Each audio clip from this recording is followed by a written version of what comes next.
Lucas is first in. Boom. Carrie. Boom. Lucas was too fast for you. Too fast for you. Chris is in. All right. Woo. Here we come. Here we come.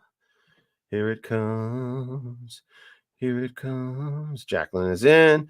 It's just my 19th nervous breakdown. I'll just take that off.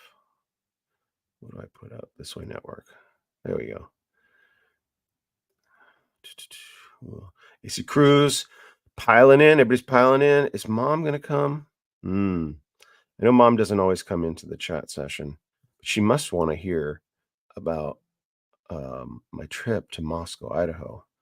I'm going to hold off and see if she's going to come in. There's Mitch. Boom. Come on, come on. If you're in here, say hi. I know everybody who's already said hi. I gotcha. But anybody's coming in, pop in. All right, I'm going to vamp a little bit, not get into the details because I'm gonna tell this in chronological order. Oh, by the way, I over in Bible every morning, I meant to comment on uh the the noise that producer Zeke was making, and especially at the beginning and then toward the end, there was all this noise. He's typing on his keyboard and it's doing something. I don't know. Thank you, Carrie. I don't know what was going on. He does edit it. He does the recording, and if there's any glaring things that stand out, like if there was an interruption, like his sister or his mother or myself barging in and not realizing he'd been recording, he'll edit it and fix it. But that one didn't. You know, I don't know if he knew all of that. I don't know what it was. I don't know if that there was this ping sound happening. I don't know if that's a video game he was playing or it was some alert. I don't know. There she is. That was close. There she is. Mom's in. Now we can begin. All is well now that mom is here. What was close?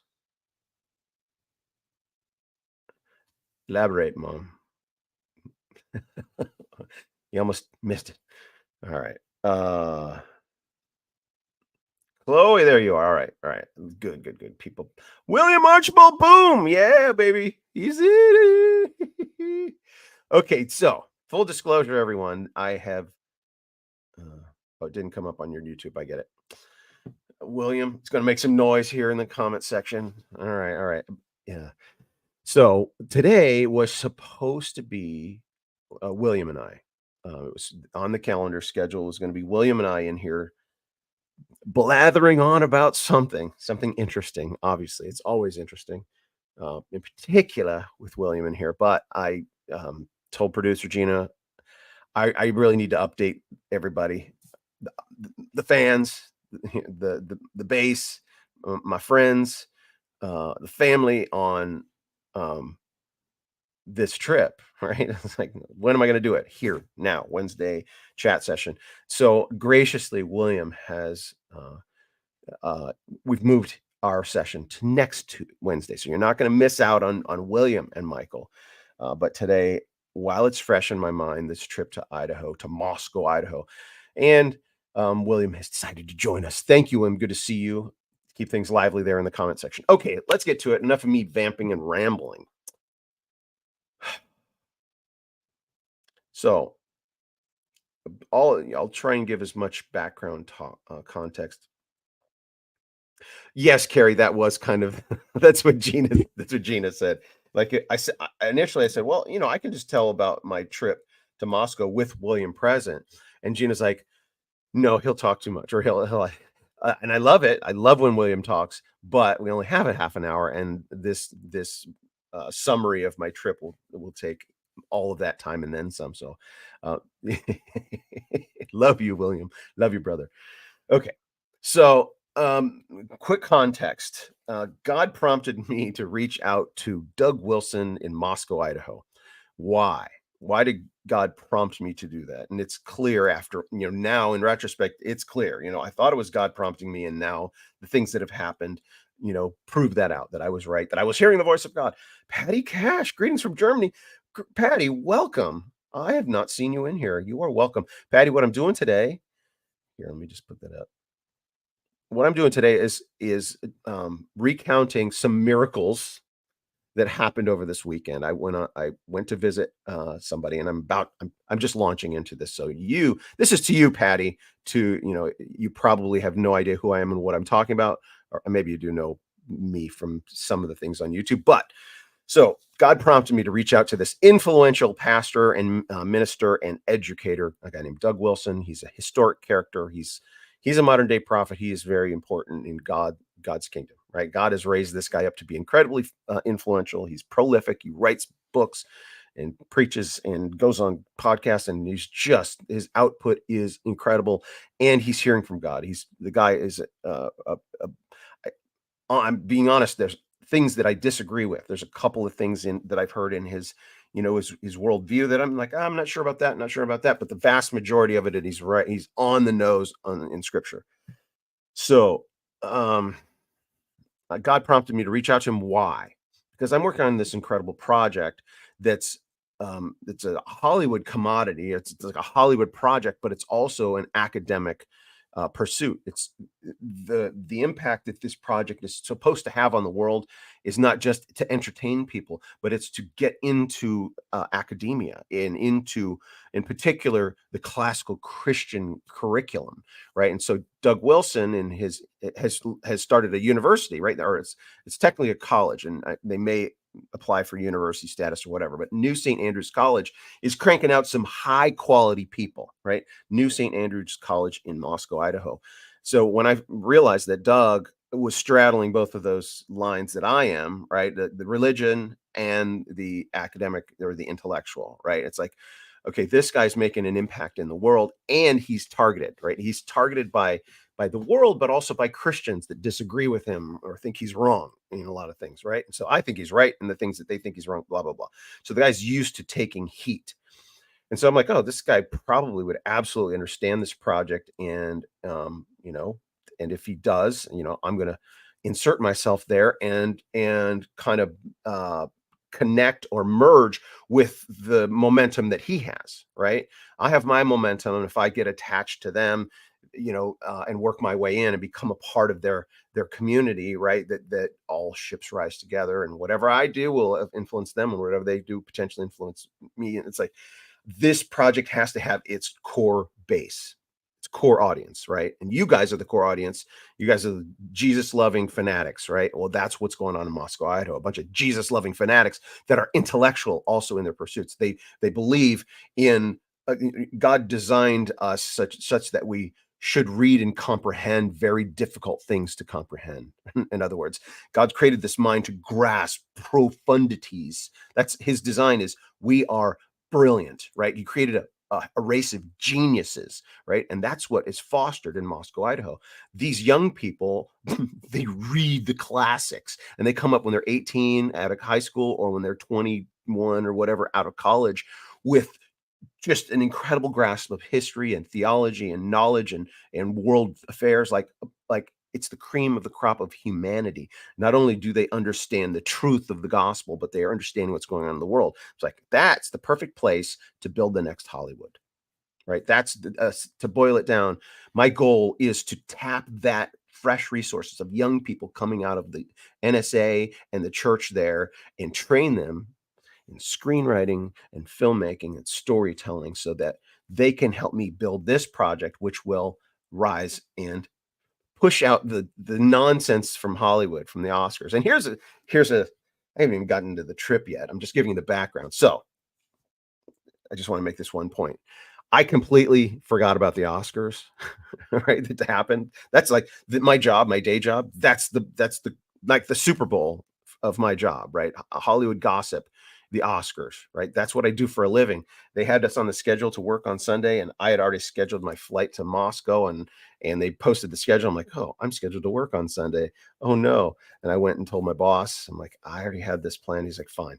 Like I'm the only one that could do that. Like I've risen to the top of, that group at work, and like I can do that. And so they had a chaotic day without me, but I was in a more important place.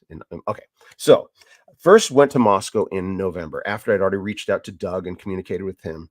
And I went to Moscow, and I had a meeting with Doug back in November. And in that meeting, Doug, well, prior to that, prior to coming there, Doug had mentioned a hedge fund billionaire, right? A guy who runs a hedge fund, like $4 billion. And he had mentioned that, and in the context of, your project would probably could probably do with some funds, right? He didn't say that, but he said, but your project would pretty much be it would be very upsetting to the Turks, or in particular the Turkish government, right? Like that's going to be the number one opposition is the Turkish government. And he goes, huh, I think I might know some investors that would be attractive to them, right? All investors want to know what the risk to their investment is. What's the greatest risk to our investment? And that for this project, in this case, the greatest risk is the targeting of the government of Turkey, right? When this thing becomes prominent, they're they're going to be the number one enemies to this. They will assign resources to undermine me and this project to try and make it go away. So Doug understood that immediately, and he's like, I know some guys. So he connected me via email with this guy who runs a $4 billion hedge fund. So that was like in September. I went to Moscow in November to um, meet Doug face to face, and meet with one of the professors at NSA, and one of the guys who works at their like production company, and then the number two in command of the school and the church. So it's Doug, Jared Longshore, Christine Cohen, and Jake McAtee. So these are the four. Actually, those might have been one more that I was meeting with, but um, so Doug said after my one-on-one with him, that was the first thing in November. I sat down with him at the end of that conversation. He said, if I had money, I would give you to you right now. Right. He said, I'm all in. If I had the money, I would give it to you right now. But what he said is after this trip, I will interview the people that you met with, and then I will write a follow-up letter to that guy, that hedge fund guy, that follow-up letter. So for me, I was like, mission accomplished. He's going to follow through, essentially recommend, like, give this guy money, or, I don't know what he's going to say in it. He's going to say, I think you should take seriously, or seriously consider, whatever. So Doug's recommendation carries a lot of weight. And so that was like, I was floating on cloud nine. So that was November. Trip comes and goes. Time goes on. I'm like, I wonder if he's done that one. Do I follow up? Do I ask? I don't know. I was unsure. I didn't want to impose. And then time got away from me. And that was a couple months ago now. I'm like, I didn't ever follow up. So now this second trip, how did the second trip come about? When I left last time, I some couple weeks after I left, I just went on the Christ Church website, and then you can sign up for their mailing list. I'm like, oh, of course I should sign up for their mailing list. So I signed up for the Christ Church mailing list, and then pretty soon after that, I got an email about their annual missions conference coming up in March, March 8th through 10th, and so I registered. I'm like, okay, I'll register for that. I don't know if I'll be able to go. I don't know if it costs any money or anything. I'll register. So I registered, and I also established relationships while I was there with like Doug's brother and this professor from the college. She and her husband became good friends, and I've kind of been adopted into their family. So I've been texting back and forth with them. And one time, I think it was Christine had said, "Hey, are you coming for the missions conference?" And I said, "Well, I'm registered, but," and she goes, "If you do, you can stay with us." I'm like, "Okay, I'm coming." When she said you could stay with us, that made the trip less expensive, right? Because I'm razor thin right here, budget wise. Like I'm just making ends meet, like flying out of town and paying for a hotel or whatever, Airbnb or something. You can stay with us. I've already been in their home. They have a nice home. They have plenty of room. And I'm like, I'm there. So that locked it in. So I show up, and my flight, I get in at like 2:30 in the morning. They've already told me where the key is, and I'll let myself in where the room is. And so I go and I pass out, but I had on the calendar, number one, here's the chronology in the next 15 minutes, the chronology of what happened in Moscow, Idaho. I had on my calendar, the first thing to do was to have a 1 hour coffee with Joel, the husband, my host, a 1 hour coffee at a coffee shop. They have their, I slept in, they went about their day. So I met him at the coffee shop, 9 a.m. And the point of that meeting was to get to know Joel better, because, I had never really had a one-on-one with him. We'd hung out some and etc. But a one-on-one with him, and I recognize that this is a good, godly man, a good father and husband that I can learn from, right? I consider myself a feral parent, right? Mom's here, she can vouch for this. I didn't have a normal upbringing, right? I didn't have a no, normal, whatever that means, but I didn't have your traditional, mother and father and kids, and growing up in a neighborhood and community, and proper parenting being modeled for me by my loving parents or whatever. I didn't have any of that, right? I didn't have any example to follow, so I'm kind of feral, kind of doing it on my own, kind of winging it. Plus, I live in the belly of the beast in Hollywood, and so my kids have been not really had the, the we kept them, yeah, feral.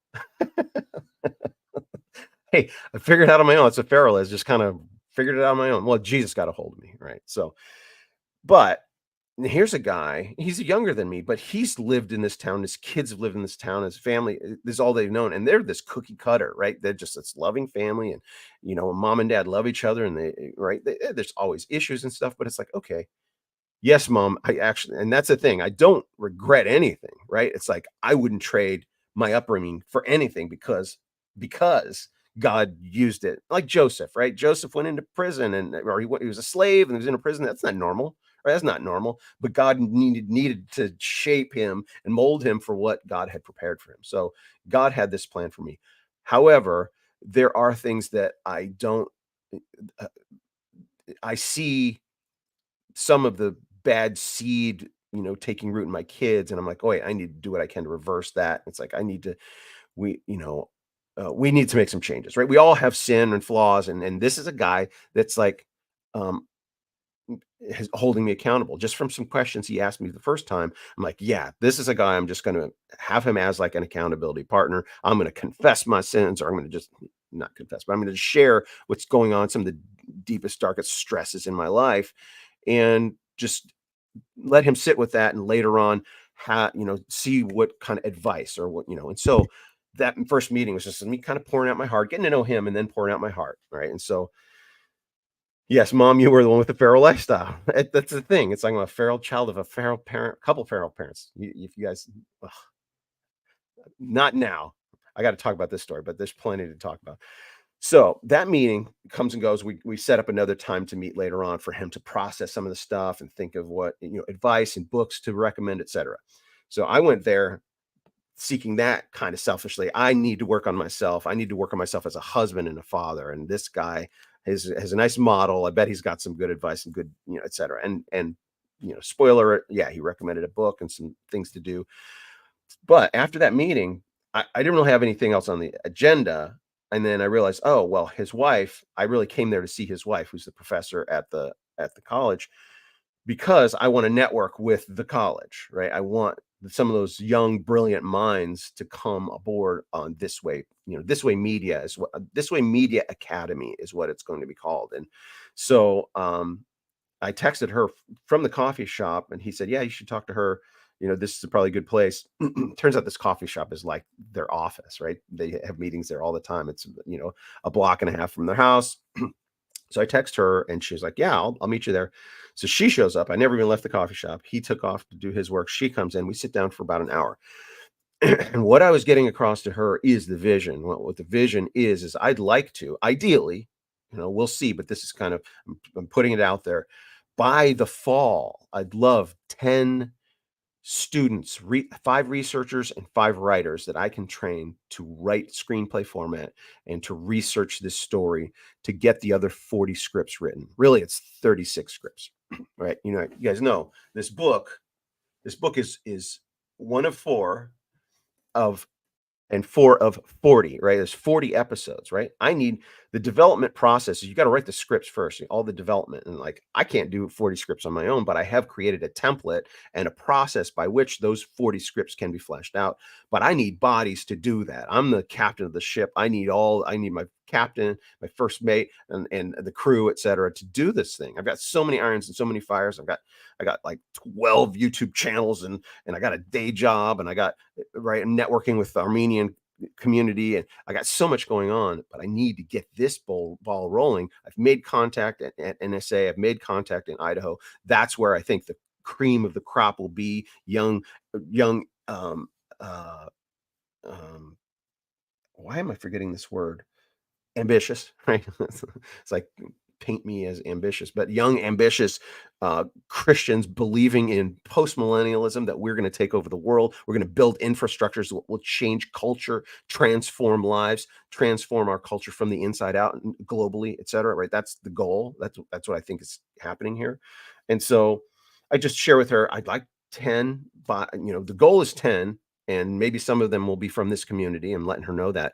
But I'm thinking maybe I'll have 4 by July and maybe 2 by May, but I could use 1 right now, right? The goal is to have 10 to write 40 scripts, but I got to start with 1. And so kind of left that with her. She says, "Oh, we'll see if anybody comes to mind." And she had to go to a meeting right after that. So there I am. I had my 2 meetings, one with the husband that's my host, and the wife that's the host, that's hosting me as well. The guy who owns a restaurant and the woman who runs the Masters in Fine Arts at NSA. Like, God has placed me in this incredible place. So then I'm like, oh, and what am I going to do now? I'm like, let's go to the bookstore where I'm going to have the book presentation. By the way, the book presentation, if I don't have time, yeah, I'll get into that. Right. So the book presentation went really well. But before that, let me go look at the lay of the land. I've been in the bookstore before, but I just want to go. I went over there. The guy who runs the bookstore, who I'd been communicating with via email, was there, and we chatted a little bit about the event. This was Friday, and the next day was going to be the event.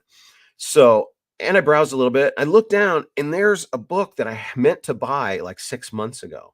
It's just right there. Right? I'm like, oh, well, let's buy it. This is the best book. It's the NSA bookstore. The Sword and Shovel is in Moscow, Idaho, if you want to look it up. Sword and Shovel is the coffee shop and bookstore for New St. Andrews College. So, like, the perfect place. So I pick it up. It's Doug Wilson's most recent book, Mere Christendom. I'm like, I'm going to buy this. So I buy it. And then, like, the church office is literally like less than a block away. It's like across the street. I'm like, oh, I wonder if Doug's there in his office right now, because it's Friday morning. I'm like, let's go see if he's there. I'll get him to sign it. So I go over to the church office and I talk to the receptionist, and she's like, he might be in there. Let me go see. She walks down the hall and she's like, yeah, he's there. He'll see you. I'm like, I'm just walking in, just spontaneously walking in on Doug Wilson. I walk in and he's like, hello, hey, how you doing? Good. I hand him the book. He signs it. And I'm like, I have 1,000. I know he doesn't have a lot of time. I have 1,000 questions. He goes, I got time for 1. Like he said, I got time for 1. I'm like, oh, perfect. I sit down, and I had kind of been planning on asking them. Well, I had been obviously planning on asking him this when I came to visit, but here it was. Here's the perfect time. I'm sitting in his office. He's got time for 1 question. Here's the 1 question. And I reminded him. I said, so last time I was here, you said you were going to interview the people that I met with, and then you were going to follow up with a letter to David. That's the hedge fund guy. And he goes, oh, I did. And I CC'd you. And I'm like, I didn't get anything. I haven't heard anything at all. And he's like, huh. So he goes through his email, and then he asks, like, when were you here? I was here in November. And he's looking, and I can see over his shoulders his email. He's like, huh, this was back in September. And I'm like, yeah. You connected me with him back in September, and I had sent something, but that was September. And then I came and visited in November, and you said you were going to follow up again with another email. And he hadn't. Like, it had totally, like, evaporated from his mind, probably as soon as I walked. When people are super busy and they make a commitment and say something, they're going to do something, and then some other voice comes in, or some email, some other emergency or crisis or opportunity or whatever, it must have just dropped out of his mind instantly. If he didn't write it down, didn't document it then, that he was going to do that, his mind is on to the next thing. He's, like, incredibly prolific, writing books, and etc. So I caught Doug Wilson in a senior moment, let's say. I confronted him, if you will. And it wasn't confrontational. I was being deferential and respectful and obsequious, even, because this guy, he's an important fellow, and I don't want to get on his bad side at all. But it was like holding him accountable, right? I'm like, did you do the thing you said you were going to do? Turns out he didn't. It's like, whoa, I got Doug Wilson. Oh, and that wasn't the motive. It was like, I just wanted to know what was going on. So he goes, look, I'm writing it down. It's like, so in retrospect, realizing a very important link or connection or part of this network had gone dormant because he had forgotten, right? This thing that I was like, whoa, I'm going to be talking to a billionaire. it had gone dormant. If I hadn't gone there and asked this question, it would have remained dormant or something. But here, so then I saw Doug to follow up on that. I saw him on Sunday at church, and he goes, I emailed him. I said, when should I reach out? He says, in about a week. All right. So there's some exciting news that, boy, we're almost out of time. So that was one of the most significant things from this trip, was to reignite that connection. Like, I'm going to be communicating with a billionaire guy here in a couple days or so and see where that goes. All right. Now, in the last 4+ minutes, the most important thing that came out of this was Christine mentioned. I talked to one of my students. She teaches the master's program. She teaches writing novels, right? Story, character, narrative, etc. That's what she teaches. So everybody that's under her is learning the essentials of storytelling, good, compelling storytelling. She's, I talked to one of my students who's about to graduate with his master's in fine arts. He's going to come to the book signing. He sounds interested. So this kid shows up. He's this tall, good looking, kind of nerdy, glasses, tall but good looking young man. Just wide-eyed. He's like, oh, nice to meet you. Christine told me about you. And I'm like, oh, this is the guy. And so the talk itself, I went for like an hour. There was like a 9-year-old, 11-year-old, and a 13-year-old, and then a grandma and grandpa. And there's about 25 people there, which is perfect for this coffee shop setting. They were laughing at points. I teared up at a point. I engaged the kids, got them answering some questions, and they applauded at the end. I'm like, this was like a show. This wasn't just a book presentation. They were with me. I had them. It was like, okay, God, this is what this tour is going to be like. I'm going to get to engage with people like this. So that was a success. And I sold, out of 25 people, I sold 10 books or 8 books. The bookstore bought 2 to keep in stock. I'm like, that's a huge ratio, because 5 of the people were one family. They only needed 1 book. And there's a couple there that bought books. So more than half the people there have a book in their possession. So it's good talk.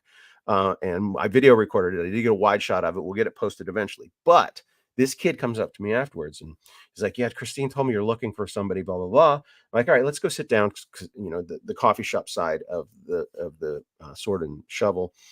And he's talking, Christine mentioned some of the things that you're talking that you need, et cetera. And, and I want to, I'm like, I'm interested. I'm very interested. I'm like, all right, you're in. I just pretty much said, all right, you're in.